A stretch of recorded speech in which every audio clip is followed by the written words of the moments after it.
Nos experts, nos répondants, en fait, tout à l'heure, je me suis trompé de terme. Bon, Marc Verdier, un des fondateurs du Pape, tu t'es levé tout à l'heure, j'ai vu. Voilà. Tu es architecte, tu es enseignant à l'école d'architecture de Nancy et tu es maintenant directeur du CAUE de Meurthe-et-Moselle. Et c'est à travers ces regards-là que j'aimerais que tu puisses réagir, c'est-à-dire par rapport à tout ce qu'on a entendu, qu'en est-il de la formation dans les écoles d'architecture sur toutes les questions dont on débat ici, et notamment ce lien entre le bâti, entre la ville, entre l'urbanisme et la question de la transition énergétique? Première question. Et la seconde question, c'est les CAUE, qui sont un outil assez originaux en Europe, que tu connais bien maintenant.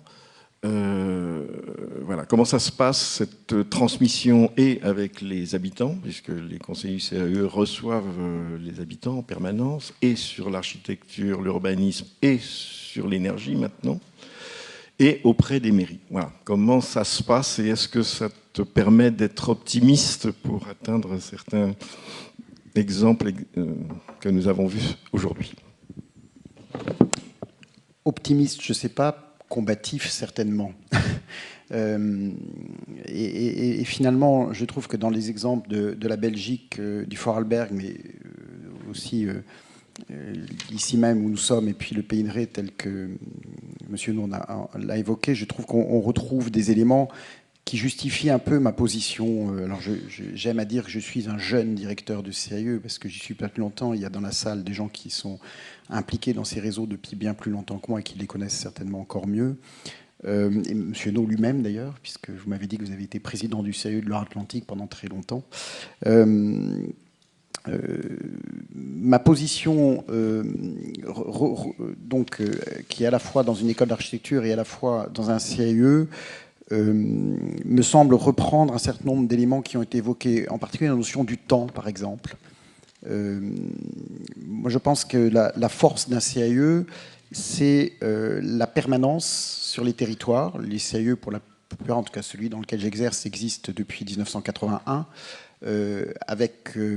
Même si les équipes tournent, peut-être d'ailleurs pas tant que ça toujours, mais en tout cas, il y a une connaissance très forte de ce qui se passe dans les territoires, des acteurs.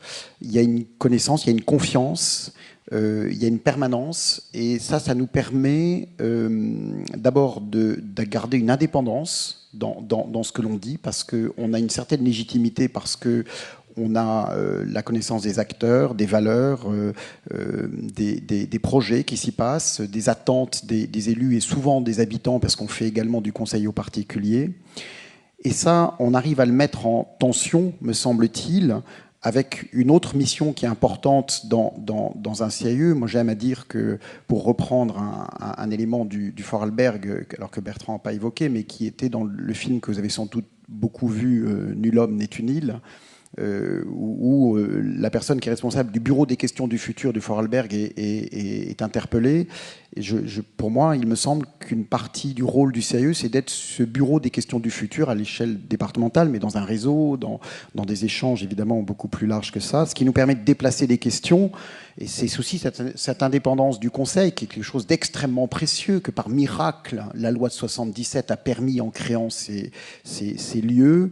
Il a été question de vision tout à l'heure aussi dans le Vorarlberg, et je pense que les CAUE sont aussi là pour ça, pour aider à forger des visions en anticipant, en répondant aux questions. Enfin, dans celui où je suis, par exemple, nous avons un jeune ingénieur thermique qui répond à ces questions d'accompagnement sur les territoires de centrales villageoises, enfin tout un tas de choses qui émergent, soit dans le cadre d'ailleurs de TEPOS ou pas. On a cette chance aussi d'être dans un organisme qui est partenarial. On a bien sûr des élus dans le conseil d'administration, mais on a la chambre de commerce et d'industrie, on a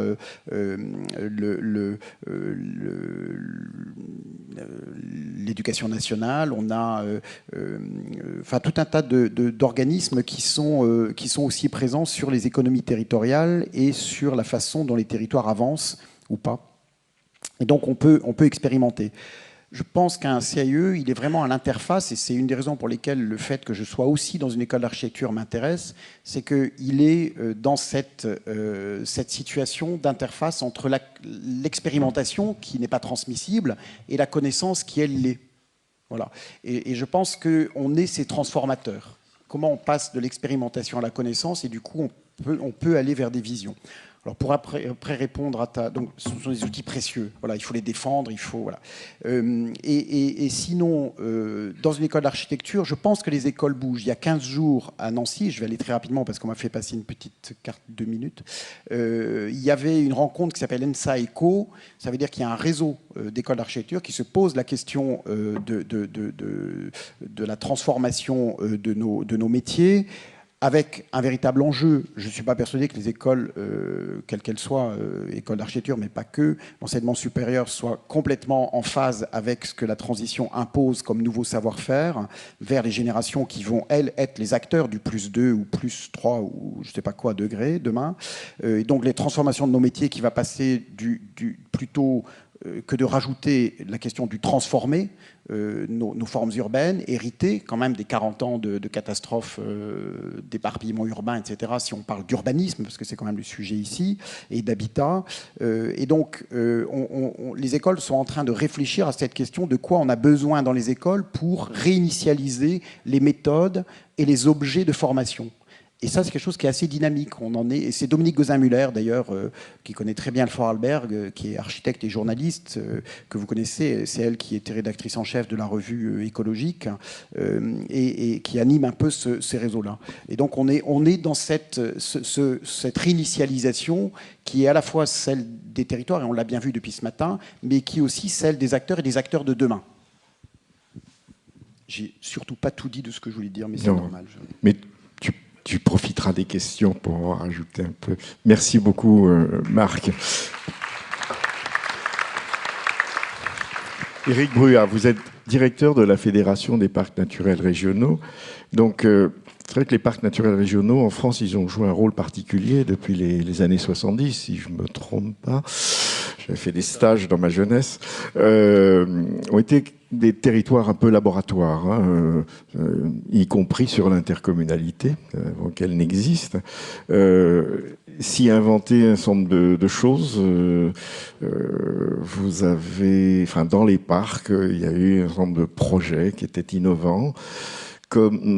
Alors, comment vous, en tant que directeur de la fédération des, je ne sais plus combien il y a de parcs aujourd'hui en France, 53, voilà, comment vous avez entendu les expériences qui nous ont été reportées là, et comment voyez-vous, dans l'outil parc, pour un certain nombre de territoires français, la possibilité que cette structure-là soit une réponse? Merci. Bon, alors moi je suis un peu inquiet. Je suis un peu inquiet d'abord parce qu'il va falloir dire quelque chose d'intelligent après tout ce qui a été dit. Donc j'ai barré pas mal de choses, mais je suis surtout inquiet parce que c'est une grande réussite. On est assez nombreux aujourd'hui, mais moi je vois quand même beaucoup de gens que j'ai souvent vus déjà au fil du temps. Voilà, et j'en ai discuté avec Bertrand parce que Bertrand il nous a pas mal baladé dans le Vorarlberg, les Vosges du Nord. On a été des grands amateurs des voyages là-bas. Et j'ai l'impression que la dynamique, elle est un peu moins forte qu'il y a quelques années. Et pourtant, on en a besoin peut-être encore plus qu'avant, quoi. Bon, je vais revenir au sujet, ne vous inquiétez pas, et je ne vais pas être totalement défaitiste, vous allez voir. Donc, les parcs, effectivement, on est des territoires d'abord de projet, donc on est très ancrés sur nos territoires. Et nos missions sont vastes et elles ne concernent, pour ceux qui ne le savent pas, elles dépassent très largement les questions d'écologie et d'environnement. On est d'ailleurs un peu les papas des CAE, je ne sais pas si tu le sais Marc, mais les CAE ont été créés à l'initiative un peu suite à une expérimentation dans les parcs. Donc on travaille beaucoup sur les questions d'aménagement du territoire et beaucoup en les ancrant sur les sujets qui touchent au paysage. Alors le paysage, on l'utilise un peu dans ses différentes composantes. D'abord comme un extraordinaire outil de connaissance, parce que le paysage, ce qu'il a de vraiment d'extraordinaire, c'est qu'il peut permettre à des habitants c'est un peu comme un sociologue, c'est-à-dire qu'il permet de dire des choses très facilement que chacun a un peu en soi, mais un peu du mal à exprimer. Et en matière notamment d'urbanisme, c'est très intéressant de faire des lectures paysagères parce que ça permet de comprendre pourquoi un paysage breton, enfin un petit village breton ne ressemble pas à un petit village alsacien ou un petit village dans le sud de la France. Ça permet d'expliquer que voilà, les questions de rapport au terrain agricole, de rapport au climat, de rapport au relief, la question de l'utilisation des matériaux, des savoir-faire, etc. Les parcs naturels régionaux, c'est 53 territoires, on couvre un peu toute la diversité des paysages français. Donc déjà, c'est un outil qui est assez intéressant pour ça, parce qu'il permet un peu d'acculturer les gens et puis de commencer à discuter sur une base commune. C'est pas neutre ce que je dis, parce qu'on peut très vite changer le regard de quelqu'un sur un paysage qu'il perçoit. Moi, je me souviens avoir été baladé dans une forêt, la forêt de ma jeunesse d'ailleurs, avec mon collègue chargé de mission forêt au parc. Et je lui disais, voilà, c'est la forêt de ma jeunesse. Il me dit, où est-ce que tu vois une forêt? Je lui dis, on est dedans. En fait, c'était une plantation d'épicéas. Il disait, non, ça, c'est pas une forêt, c'est un champ d'arbres. Donc, j'ai plus jamais vu ma forêt. En une phrase, je n'ai plus jamais vu ma forêt comme je la voyais avant, quoi. En matière d'architecture et d'aménagement, je pense qu'on peut créer le même type de processus. Assez rapidement, on peut faire comprendre l'intelligence qu'il y a eu à un moment, ou du moins, sans condamner le manque d'intelligence qu'il y a eu ces 40-50 dernières années, mais on peut quand même faire comprendre que chaque territoire est unique et que chaque trajectoire en matière d'urbanisme, elle est liée à une histoire, et soit à des contraintes, soit à des potentiels. Donc déjà, utiliser peut-être le paysage davantage pour ça, et du coup de faire comprendre pourquoi l'architecture, finalement, là, qui se reproduit un peu de manière uniforme partout, elle a ce côté hors sol, quoi. C'est-à-dire qu'elle s'est déconnectée de l'énergie, on l'a dit, donc c'est plus l'énergie locale qui nous nourrit. Elle s'est déconnectée des matériaux, on a les mêmes matériaux, peu importe. Alors, mais peut-être parfois des parements en grès et parfois du granit pour faire l'habillage, quoi. Mais je veux dire, on a des matériaux qui sont quand même très standardisés. Et plus inquiétant encore, selon moi, on a uniformisé les savoir-faire. En France, on avait et c'est d'ailleurs ce qui est incroyable dans le Vorarlberg, c'est-à-dire que l'architecture bois, elle est aussi issue d'une histoire. En France, on avait une diversité de savoir-faire dans le bâtiment qui était absolument extraordinaire. Je pense peut-être que c'était le pays, au monde, je ne sais pas, mais sans doute en Europe, qui avait la diversité de savoir-faire la plus forte.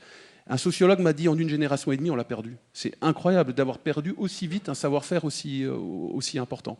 Et je pense que malheureusement, ce savoir-faire, il nous rendrait encore beaucoup de services à l'avenir, quoi. Donc c'est sans doute un des points sur lesquels il va falloir qu'on travaille fortement les prochaines années pour progresser en matière d'urbanisme et d'architecture. Alors pourquoi je le dis? Parce que la deuxième facette du paysage qui est intéressant, c'est travailler sur le projet. Le paysage, c'est aussi un excellent outil pour faire du projet. On allait beaucoup dans le Vorarlberg, on allait beaucoup emmener des élus. Quand ils rentraient, ils nous disaient il faut qu'on fasse ça. Alors avec Bertrand, on essayait de les convaincre en leur disant non, il ne faut pas qu'on fasse ça, il faut qu'on fasse comme ça. C'est-à-dire qu'il faut qu'on suive la même méthode, mais on ne produira pas forcément la même architecture derrière. D'ailleurs, il ne faut pas forcément la produire. On l'a fait. Il y a pas mal d'endroits en France où on produit une architecture qui ressemble un peu, qui copie un peu le modèle autrichien. Moi, je pense qu'en France, notre grand défi, c'est la réhabilitation du patrimoine bâti. On est en train de passer à côté d'un truc si on pense que l'architecture, bien sûr, il faut faire correctement, construire correctement en neuf, quoi. Mais en milieu rural, en tout cas en milieu rural, là où nous on agit, c'est la réhabilitation du patrimoine bâti. Dans les parcs, on est très inquiet pour l'avenir de nos villages et de nos bourgs-centres à la campagne. On a des typologies urbaines qui sont souvent très dures à reconvertir avec des maisons, on habitait dense, on habitait groupé, etc. C'est bientôt fini. Donc une inquiétude par rapport à ça. Donc moi, je pense que ce qui a été dit, les 4 points qui ont été dits par Bertrand sont extrêmement importants, notamment celui sur le politique. Pour vous dire, pourquoi est-ce qu'on n'a peut-être pas réussi à massifier aujourd'hui les expériences qui ont été conduites dans les parcs et qui sont plutôt des réussites? C'est peut-être parce qu'on n'a pas trouvé l'articulation politique encore totale. La politique du patrimoine bâti, enfin du bâti de manière générale, elle est quand même très explosée entre différents maillons. Et on a encore du mal à faire sortir en France un projet politique aussi clair que ce qu'on voit dans le Vorarlberg. C'est extrêmement important pour que derrière les communes et les acteurs puissent travailler de manière cohérente. Et ensuite, et là je pense que c'est le processus certainement le plus important, mais peut-être aussi le plus compliqué, c'est l'adhésion, c'est faire sens. On le voit bien aujourd'hui, dans la transition énergétique, on peut passer à côté complètement de l'adhésion du plus grand nombre. En matière d'urbanisme et d'architecture, on peut aussi, et d'ailleurs on l'a régulièrement fait, on produit des objets architecturaux qu'on pense nous être bons au regard avec notre lecture paysagère et qui finalement ne font pas adhésion. Alors je pense que pour créer du sens et pour faire adhérer, il y a 2 points en urbanisme et en architecture qui me semblent intéressants à prospecter. C'est la question de la santé, parce que c'est quand même, dans la société aujourd'hui, il y a quelque chose qui monte, bien sûr, sur la santé. Bien sûr, il y a la question de l'énergie. On le voit bien aujourd'hui, les gens sont dans la rue. Alors ils étaient à l'origine dans la rue pour ça, maintenant ça se complique un peu, mais ils sont aussi dans la rue à cause de ça. Et je pense qu'ensuite, voilà, c'est une question d'économie aussi. Il l'a montré, Bertrand, dans ces territoires, la transition énergétique, l'architecture, l'urbanisme créent et génèrent de l'économie. Donc je pense que c'est des pistes, c'est absolument des points sur lesquels il faut qu'on passe, parce qu'en France, on a trop tendance à penser que la solution va venir d'ailleurs, de modèles industriels, etc. Ça peut être de l'économie très localisée.